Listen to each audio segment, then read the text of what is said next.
وہ بوجھ ڈال رہے ہیں جس کے لیے آپ کی عقل بنائی نہیں گئی ہے. آپ یہ سوچئے کہ اس دنیا کو کس نے بنایا؟ اللہ نے. لیکن اللہ کو کس نے بنایا؟ اس کے لیے آپ کی عقل بنی ہی نہیں ہے. آپ اپنی آنکھوں سے اتنا ہی دیکھیے جتنی آنکھوں میں طاقت ہے. یہاں بیٹھے بیٹھے پٹنہ نہیں دیکھ سکتے ہو، یہاں بیٹھے بیٹھے آپ بنارس اور لکھنؤ کی چیزیں نہیں دیکھ سکتے ہو. تو اسی طریقے سے میرے بھائیو آپ اپنی عقل سے اس سے زیادہ مت سوچئے جس کے لیے آپ کی عقل بنائی نہیں گئی ہے. بس عقل سے اتنا ہی کام لو جو عقل کا ایک دائرہ ہے، اس سے زیادہ نہیں. اسلام کے احکام کو ہمیں فالو کرنا چاہے وہ ہماری سمجھ میں آئے یا نہ آئے. ظہر میں 4 رکعتیں ہیں تو مغرب میں 3 کیوں؟ اب آپ اپنی عقل سے وہ کام لے رہے ہیں جو آپ کی عقل کا دائرہ، آپ کی عقل کی لمٹ نہیں ہے. لمٹ کراس کر رہے ہیں آپ. اور سب سے زیادہ مشکل اور ہارڈ نماز ہوتی ہے فجر کی، تو اس میں 2 ہی رکعت کیوں؟ سب سے زیادہ مشکل نماز فجر میں اٹھنا ہے نا، تو فجر میں اٹھنا سب سے مشکل ہے. جب ہم اٹھ ہی گئے تو 2 ہی کیوں پڑھیں، 4 ہی کیوں پڑھیں؟ 2 سنت 2 فرض. ہم 10 پڑھ لیں؟ نہیں پڑھ سکتے ہو، نہیں پڑھ سکتے ہو. آپ صرف 2 ہی سنت پڑھو گے اور 2 ہی فرض پڑھو گے. مشکل نماز رکعت کم. سنیچر اور اتوار سوموار منگل بدھ میں آپ ظہر میں 4 پڑھتے ہو. اور اس سے بھی بڑا دن ہے، مبارک دن ہے جمعہ کا، جو ہفتے کی عید ہے، جو عید اور بقرعید سے بھی بڑھ کر ہے. اس میں اللہ کے نبی نے 2 ہی رکعتیں رکھی ہیں جمعے کے دن. اب آپ یہ سوچو کہ جمعے کا دن تو اتنی اہمیت کا حامل ہے، پھر اس میں زیادہ رکعتیں ہونی چاہیے. ظہر میں 4 ہے لیکن جمعے کے دن 2 ہی رہ گئی ہیں. اب آپ اپنی کیوں نہیں سوچئے؟ کیوں سوچا؟ آپ اپنی عقل سے وہ کام لینا چاہتے ہو جس کے لیے آپ کی عقل بنائی نہیں گئی ہے. اس لیے یاد رکھیے میرے بھائیو، اپنی عقل سے زیادہ دباؤ عقل پر مت ڈالیے. سونا کمپیوٹر میں کیا چیز فٹ ہے؟ کمپیوٹر میں آپ دیکھ لیجئے کٹیار میں مغرب کب ہو رہی ہے، بھی آ گیا ہے. جو چیزیں اس میں فٹ ہے کمپیوٹر اس کا جواب دے گا. یہاں بیٹھے بیٹھے لکھنؤ میں کتنے بجے سورج ڈوب رہا جواب دے گا. آج کٹیار میں کتنی گرمی پڑی کمپیوٹر بتا دے گا. لیکن اگر آپ کمپیوٹر سے یہ سوال کریں کہ جہنم میں کتنے لوگ جل رہے ہیں، اے کمپیوٹر جواب دے، تو کمپیوٹر جواب نہیں بلکہ غلط جواب دے دے گا. کیوں؟ کیونکہ کمپیوٹر میں سے آپ وہ سوال کر رہے ہیں جو کمپیوٹر کا دائرہ نہیں ہے، جو کمپیوٹر کی لمٹ نہیں ہے. اسی طریقے سے آپ اپنی عقل سے وہ سوال کر رہے ہیں جو آپ کی عقل کا دائرہ نہیں ہے. اللہ کے رسول معراج پہ کیسے گئے؟ آج انسان ہوائی جہاز پر بیٹھنے میں ڈرتا ہے. جرجی صاحب کل آئے لکھنؤ سے کلکتہ اور کلکتہ سے باغ ڈوگرا ہوتے ہوئے اچانک اور ایمرجنسی ٹکٹ لے کر، لیکن 2 گھنٹے میں لکھنؤ سے کلکتہ 1 گھنٹہ 20 منٹ میں پہنچایا. سوچو وہ کون سا سی براق ہوگی جو بیت المقدس لے گئی، اور بیت المقدس سے رات آپ جنت بھی دیکھائے جہنم بھی دیکھائے، 6 اور 7ویں آسمان پر بھی ہو آئے، جنت بھی دیکھائے جہنم بھی دیکھائے، اور رات واپس بھی آ گئے. بلکہ حدیث کی کتابیں تو یہ کہتی ہے کہ بستر آپ کا گرم رہا، جیسا تھا ویسا ہی آپ آ گئے. سبحان الذی اسری بعبدہ لیلا من المسجد الحرام الی المسجد الاقصی. بابرکت ہے وہ ذات جو لے گئی اپنے بندے کو رات بیت خانہ کعبہ سے، من المسجد الحرام الی مسجد الاقصی، مسجد حرام سے بیت المقدس تک. اور پھر وہاں سے آپ کا دورہ ہوا پہلا آسمان، دوسرا، تیسرا، چوتھا، 5واں، 6واں، 8واں. پہلے آسمان پر جو فرشتہ تھا اس سے ملے، دوسرے پہ ملے، پہلے آسمان پہ جو نبی تھے اس سے ملے، دوسرے سے ملے، تیسرے ہر آسمان کے نبی سے ملے. جنت بھی دیکھی، جہنم بھی دیکھی، مشاہدہ کیا، معائنہ کیا، پھر واپس بھی آ گئے. اب آپ کہو کہ ہوائی جہاز کو تو لکھنؤ سے کلکتہ اور کلکتہ سے باگڈورا آنے میں 2 سے 2.5 گھنٹے لگ جائیں، اور اللہ کے نبی 7 آسمان کے اوپر ہو کر آ جائیں، ایک ہی رات کا سفر ہو اور واپس بھی آ جائے کیسے؟ تو آپ اپنی عقل سے وہ سوال کر رہے ہیں جو عقل کا دائرہ نہیں، کیونکہ اللہ کے نبی نہیں گئے، اللہ لے گیا۔ سبحان الذی اسری بعبدہ لیلا من المسجد الحرام الى المسجد الاقصی، اللہ لے گیا۔ اور اللہ اتنی جلدی کیسے لے گیا، کیسے دکھا دیا، کیسے واپس لایا؟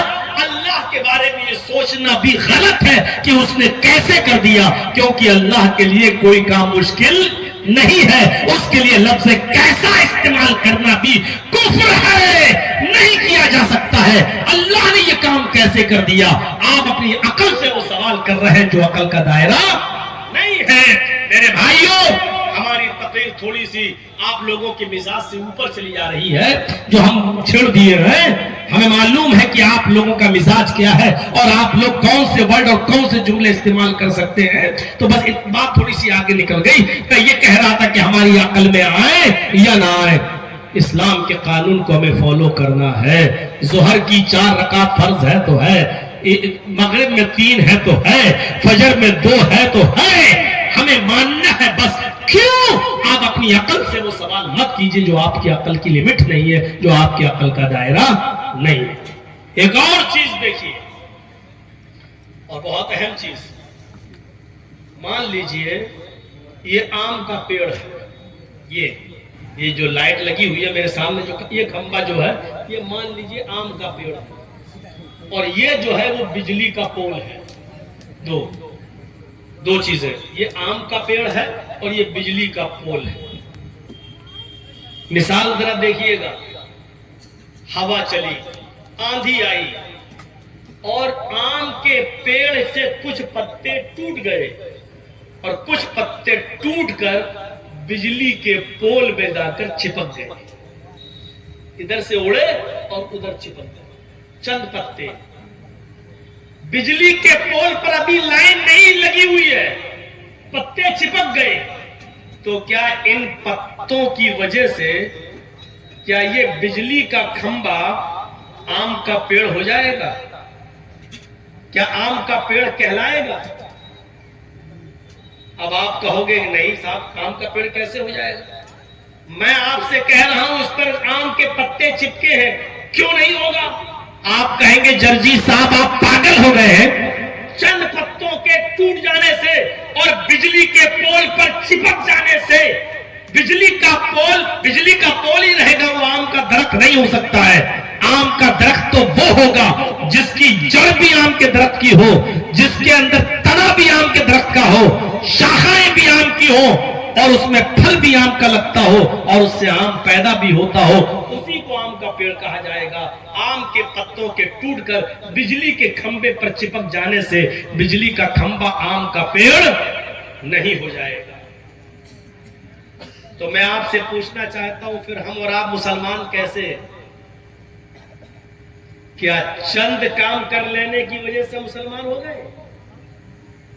فجر ہم نہ پڑھیں، ظہر ہم نہ پڑھیں، مغرب ہم نہ پڑھیں، عصر ہم نہ پڑھیں، عشاء ہم نہ پڑھیں، اور جمعے کی جمعے آ کے مسجد میں آ کے نماز پڑھ لیں؟ کوئی ملے تو السلام علیکم کہہ لیں اور وعلیکم السلام کہہ دیں، دعا میں یاد رکھنا اللہ ہمیں معاف کرے، اللہ آپ کو معاف کرے۔ بس چند نیکیاں اور چند دین کا کام کر لینے کی وجہ سے کیا ہم مسلمان ہو گئے؟ جب چند آم کے پیڑ کے پتے بجلی کے کھمبے کو آم کا پیڑ نہیں بنا سکتے، تو ہماری چند نمازیں، ہمارے چند روزے، ہماری چند نیکیاں ہمیں مسلمان کیسے بنا سکتی ہیں؟ آم کا پیڑ وہ ہوتا ہے جس کی جڑ بھی آم کی ہو، جس میں پتے بھی آم کے ہوں، جس میں پھل بھی آم کا ہو اور جس کے کی شاخائیں بھی آم کی ہو، جو اپنے جڑ سے بھی آم ہو، اپنے پھل سے بھی عام ہو، اپنے پتوں سے بھی عام ہو۔ تو میرے بھائیوں، پکا مسلمان وہ ہے جس کے جڑ میں بھی اسلام ہو، جس کی اداؤں میں بھی اسلام ہو، اٹھنا بیٹھنے میں بھی اسلام ہو، کھانے پینے میں بھی اسلام ہو، چلنے پھرنے میں بھی اسلام ہو، شادی اور بیاہ میں بھی اسلام ہو، ہر جگہ اسلام چھلکتا ہوا نظر آئے۔ میرے بھائیوں، وہ مسلمان کہلائے گا۔ اٹھے تو ویسے جیسے نبی اٹھتے تھے، چلے تو ویسے جیسے نبی چلتے تھے، سوئے تو ویسے جیسے نبی سوتے تھے، کھائے تو ویسے جیسے نبی کھاتے تھے، شادیاں کرے تو ویسے جیسے نبی نے کر کے دکھائی ہے، اور نماز پڑھے تو ویسے جیسے محمد رسول اللہ نے پڑھ کے دکھائی ہے، عبادت بھی کرے تو ویسے جیسے نبی نے کر کے دکھائی ہے۔ جیسے آم کا پیڑ اپنے جڑ میں سے بھی آم ہو، اپنے تنے سے بھی آم ہو، اپنے پتے سے بھی آم ہو، اپنے پھل سے بھی آم ہو، تب وہ آم کا پیڑ ہوتا ہے۔ میرے بھائیو، ایسے ہی مسلمان وہ ہوتا ہے جو جڑ سے بھی اسلامی مسلمان ہو، جس کے پتے بھی اسلامی ہو، جس کے چلنے میں بھی اسلام ہو، جس کے اٹھنے اور بیٹھنے میں بھی اسلام چھلکتا ہو۔ میرے بھائیو، اسی جلسے کے باہر تھوڑی دیر کے لیے چلے جائیے اور دیکھ لیجئے اسلام کی سرے عام رسوائی اور ذلت کا مشاہدہ دیکھنا ہو تو جلسے کے باہر دکانوں پہ جا کے لپسٹک اور کریم اور پاؤڈر لگا کر ان لڑکیوں کا شاپنگ کرنا، ان کا جلیبیاں خریدنا، ان کا سامان خریدنا، ان کا چوڑیاں خریدنا، اور ایک ایک لڑکی کے پیچھے 10-10 لڑکوں کا لگا رہنا ایسا بتاتا ہے جیسے ایک کتیا کے پیچھے 10-10 کتے لگے ہوئے ہوں۔ یہ آج مشاہدہ کر کے دیکھ لیجئے اور حالات کا جائزہ لے کر دیکھ لیجئے، یہ ہمارے اسلامی جلسوں کا حال ہے۔ ہم کہاں سے مسلمان نظر آتے ہیں؟ ٹوپی لگا کے بیٹھ گئے، ہو گئے مسلمان؟ ہماری بیٹیاں باہر جا کے گھوم رہی ہیں۔ صاحب، ہمیں اردو سمجھ میں نہیں آتی ہے، ہاں جلیبیاں سمجھ میں آتی ہیں تمہیں، چوڑیاں سمجھ میں آتی ہیں تمہیں، نئے کپڑے پہن کر اور خوشبو لگا کر جلسوں میں آنا سمجھ میں آتا ہے تمہیں؟ مشاہدہ کر کے دیکھ لو میرے بھائیو، اسلام سے ہمارا رشتہ پتھر اور پانی کی طرح نہیں ہونا چاہیے۔ ایک گلاس پانی ہے، اس میں ایک پتھر ڈال دیجیے، 2 دن کے بعد پتھر کو جب چاہو تب نکال کے پھینک دو، پتھر الگ پانی الگ۔ اسلام نہیں ہے جب چاہو تب مسلمان ہو جاؤ، جب چاہو تب نکل جاؤ، ایسا نہیں ہونا چاہیے۔ اسلام کے ساتھ ہمارا رشتہ پتھر اور پانی کا نہیں ہونا چاہیے، اسلام کے ساتھ ہمارا رشتہ رنگ اور پانی کا ہونا چاہیے۔ کھانے والا رنگ ہوتا ہے نا، گلاب جامن میں ڈالا جاتا ہے، زردے میں ڈالا جاتا ہے، جلیبی میں ڈالا جاتا ہے، وہ رنگ لے کے آئیے 2 روپے کا 5 روپے کا کلر اور پانی میں ڈال دیجیے۔ ایک جگ پانی میں جیسی آپ اس رنگ کو ڈالیں گے، اگر لال رنگ ڈالا تو وہ پورے پانی کو لال کر دے گا، گرین کلر ڈالا تو وہ پورے پانی کو گرین کر دے گا، یلو کلر ڈالا تو اس نے پورے پانی کو یلو کر دیا ہے۔ آپ دیکھتے ہیں نا، اب رنگ ہم نے پانی میں ڈال دیا، اب ذرا رنگ کو الگ کر کے دکھائیے، نہیں ہوگا۔ چلو پانی کو رنگ سے الگ کر کے دکھائیے، نہیں ہوگا۔ کیوں؟ کیونکہ اب پانی نہ رنگ کو چھوڑنے کے لیے تیار اور نہ رنگ پانی کو چھوڑنے کے لیے تیار۔ پانی نے رنگ کو اپنے اندر لے لیا اور رنگ نے بھی پانی کو اپنے اندر رنگ دیا، اپنے اندر سمو لیا۔ یہی رشتہ ہمارا اسلام کے ساتھ ہونا چاہیے۔ اسلام کا رشتہ ہمارے ساتھ پانی اور رنگ کی طرح ہونا چاہیے۔ اسلام ہماری زندگی میں ایسا رچ جائے، ایسا بس جائے کہ نہ اسلام ہم سے نکلے اور نہ ہی ہم اسلام سے نکلیں۔ جان چلی جائے لیکن اسلام نہ جائے۔ میرے بھائیوں، پانی اور رنگ کی طرح ہمیں اسلام میں گھل جانا چاہیے۔ ہم شادیاں کریں تو اسلامی ہوں، ہم چلیں تو اسلامی چال چلیں، ہم اٹھیں تو اسلامی چال اٹھیں، ہم گھومیں تو اسلامی چال سے اسلام چھلکتا ہوا ہو۔ ہمارے اٹھنے میں، بیٹھنے میں، لیٹنے میں، سونے میں، جاگنے میں، کھانے میں، پینے میں اسلام نظر آتا ہو۔ کوئی آدمی ہم سے اسلام کو دور کرنا چاہے تو نہ کر سکے، اور ہم سے اسلام کو دور کرنا چاہے تو نہ کر سکے۔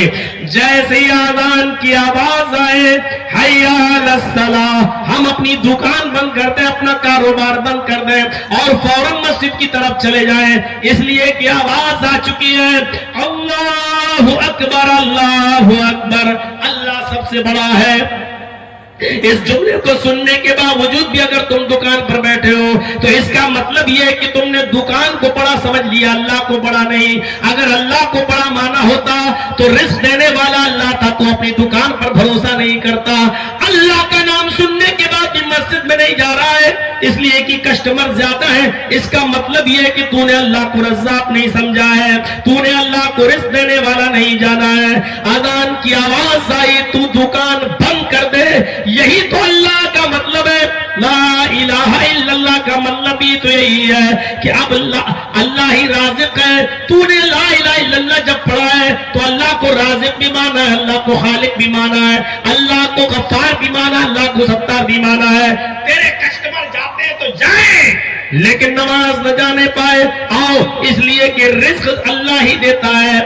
آج یہ کسٹمر چلے جائیں گے, دوسری دکان سے خرید لیں گے, خرید لینے دو. وَمَن يَتَّقِ اللَّهَ يَجْعَل لَّهُ مَخْرَجًا وَيَرْزُقْهُ مِنْ حَيْثُ لَا يَحْتَسِبُ. میرے بندو, اللہ سے ڈرو. اگر تم اللہ سے ڈرو گے تو اللہ تمہیں ایسی جگہ سے رزق دے گا, ایسی جگہ سے روزی دے گا جہاں سے تم نے سوچا بھی نہیں ہوگا اور وہم و گمان بھی نہیں کیا ہوگا کہ یہاں سے ہمیں روزی مل جائے گی, یہاں سے ہمیں رزق مل جائے گا. تو میرے بھائیوں, یہ اسلام کا ایک ہلکا سا انٹروڈکشن, اسلام کی ایک تعریف میں نے آپ کے سامنے یہ 1.5 گھنٹے کی تقریر میں آپ کے سامنے میں نے رکھی ہے تاکہ اسلام سمجھ میں آ سکے. اسلام کے ساتھ ہمارا رشتہ پتھر اور پانی کی طرح نہیں, رنگ اور پانی کی طرح ہونا چاہیے. اسلام کے ساتھ ہمارا رشتہ معمولی رشتہ نہیں ہونا چاہیے, بلکہ ہمارا غیر معمولی رشتہ ہونا چاہیے. پھر سے سن لو, اٹھنا, بیٹھنا, لیٹنا, سونا, جاگنا, کھانا, پینا, ساری چیزوں میں اسلام نظر آنا چاہیے. یہی اسلام ہے اور یہی اسلام ہمیں نجات کا ذریعہ ہمارے لیے بن سکتا ہے اور ہمیں جنتی بنا سکتا ہے. میرے بھائیوں, یہ جلسہ پھر میں آپ کو بتاتا ہوں کہ آپ کے مدرسے کے تعاون کے سلسلے میں ہوا ہے. بہت پہلے ہم سے تاریخ لی گئی مدرسے کے تعاون کے لیے. ایک بنگلہ دیش سے مولانا کو آنا تھا, وہ نہیں آ پائے, ویزا نہیں مل سکا. میرے بھائیوں, بہرحال آپ کے سامنے میں 10 منٹ بیٹھوں گا یہاں پر, اور اسی 10 منٹ کے اندر آپ سے میری گزارش ہے, جس کو جو دیا ہو مجھے اس سے مطلب نہیں. آپ مجھے تقریباً 28 سال سے اپنے علاقے میں بلا رہے ہو, بہار, بنگال, جھارکھنڈ, یہ آپ کی محبت ہے, ورنہ 1-2 سال کے بعد مولوی بدل دیے جاتے ہیں, لیکن 28 سال سے آپ کی محبت ہمارے ساتھ ہے. میں چاہتا ہوں کہ میرے ہاتھ پر بھی آپ کچھ مدرسے کا تعاون کریں تاکہ مجھے یہ لگے کہ مجھ سے